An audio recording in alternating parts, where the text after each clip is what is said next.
I'm tired of having the same conversation. I've spoken about the recognition of my own martyrdom. And, you just, as that quote from Elizabeth Gilbert said, is like, you just get tired of your own shit. You get tired of living in the same story. You want a different story. You want to create something. You realize that the suspension in action is really sabotage, is really not you allowing yourself to actually become everything. Maybe because we're afraid we're going to get rejected or whatever it is. But, I talk a lot about if you're afraid you're going to get rejected for who you truly are, and so you don't become who you truly are or give birth to or express who you truly are, then you're actually participating in the rejection. You become the source of the rejection, and you're projecting it onto other people, blaming other people for the fact that you haven't stepped towards what you're afraid of, which that's why I said I can blame anybody. I can blame anything. But at the end of the day, it's my inaction. Call it from the experience of being traumatized, in pain, suffering. The pathology can be found, but the pathology, although the context is helpful, it actually doesn't matter. And what I mean by that is, I know that I need to change. I know that I need to let go of this story that's heavy. It feels stuck. It feels like it's living in my gut. It's like, ugh, because it's victimy. It's like that spot within my lower chakra system. It's like, first, second chakra. It's like roots, connection. How do you move up the system if you're stuck in one place? You can't, right? This is the commitment that conversation's done. That conversation's done, and it's about how do we create possibility, unity, dive into conversations that, on the podcast, I've dove into conversations that are way beyond just romantic relationship. My journey is really about, when I look at it, the vehicle can often be relationship patterns. I'm going to help you find whatever pattern you have, and to find these in different areas of our lives, all these opportunities to see where the stickiness is, where the frustrations are, where the opportunities really live. So this is really about, how do we become the best possible version of ourselves through all the feedback that we get from our lives, through all the possible ways that we can actually learn how to step towards optimizing who we are and what's possible for us. We have all these different vehicles we can do that through. But what I find is the reflection of relationship being, and when I say relationship, you are in relationship with everything that's not you, right? So that's why we can find it in our relationship to food. That's why I talk about the relationship to sugar, our relationship to our bodies, our relationship to movement. When we are soothing with things like sugar, we're not feeling something because we don't know how to be with that feeling. But if we could be with that feeling by removing the sugar, stay a little longer there, remove these things that are our escapes from ourselves. Because if we can be with the feelings that we've been taught are not okay to be with, or not positive emotion, then we can actually allow ourselves to grow and step into that fullness. If you think there's an aspect of yourself, let's say it's like a little pie, and 80% of it, you're like, but there's a 20 that you don't want to look at, that's being covered by alcohol, that's being covered by dysfunctional relationships, your defensiveness, your stonewalling, your ghosting, your picking unavailable people, your use of drugs.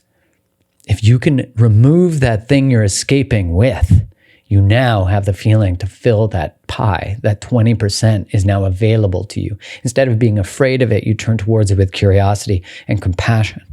And I see the same thing within myself of like, there's a part that I was afraid to confront, afraid to fully embody.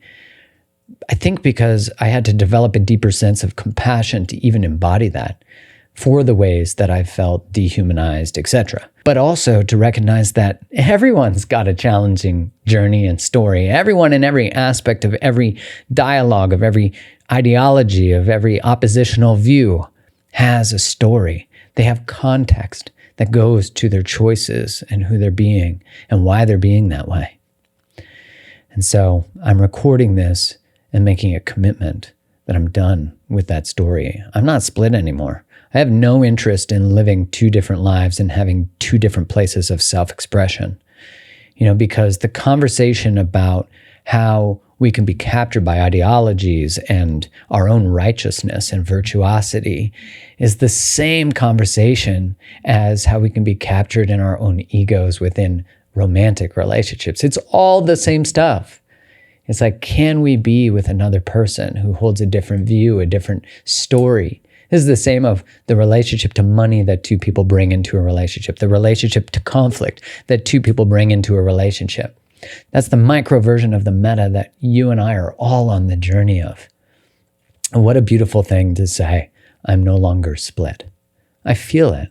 And I feel the integrity and the commitment that comes with the public declaration, because I'm witnessing the part of myself that has felt victimized, not making it wrong, but saying, hey, like, you're not driving the car anymore. You're not the one in charge. That's why so much of my exploration has been in this area, because I'm trying to find it myself. I'm trying to find my way out of the darkness, the heaviness. And now, you could feel the light emerging. You could feel the conversations happening. You could feel the ferocious willingness to stand within one's own view, within one's own perspective, but be compassionate and curious about others. When we're compassionate and curious about other people's perspectives, we allow a little more flexibility and curiosity to our own. They develop less rigidity when we're not afraid to look at them. Because if I'm afraid to look at them or them be wrong because I identify with them, it means that I'm afraid that a self will no longer exist without them. But if your self is not attached to ideologies, then your self, it just is. And it is constantly curious and seeking more information to become the best version of itself, to find love and connection and a bridge in every interaction we can have. And remember, at the end of the day, preaching compassion is not preaching tolerance. And that means tolerance for our own behaviors that are not compassionate, that are not leading us towards the life we want to create. So I'm on the journey of, how do I create the best possible fucking life for myself? How do I create time for the things that really matter? Relationships, my son, my dog, my wife, my friends, you, these conversations, this podcast, the work I love, being in person with you, navigating the challenges of life together with community. I mean, each one of you who listens to this, who watches this, you are someone who gives a shit about your life. You care about being introspective, about how you show up to life. How beautiful is that? Have you taken a moment? Like, take it right now, just to put your hand on your heart and just, like, you care. You're showing up to the challenges of life with curiosity. Oh man, like, what a gift that is. To be with that. The grief that comes with that, the anger that comes with that, the love that comes with that. If you master relationships, you'll master life. And that relationship is anything that is outside of who you are. It's all providing information for transformation.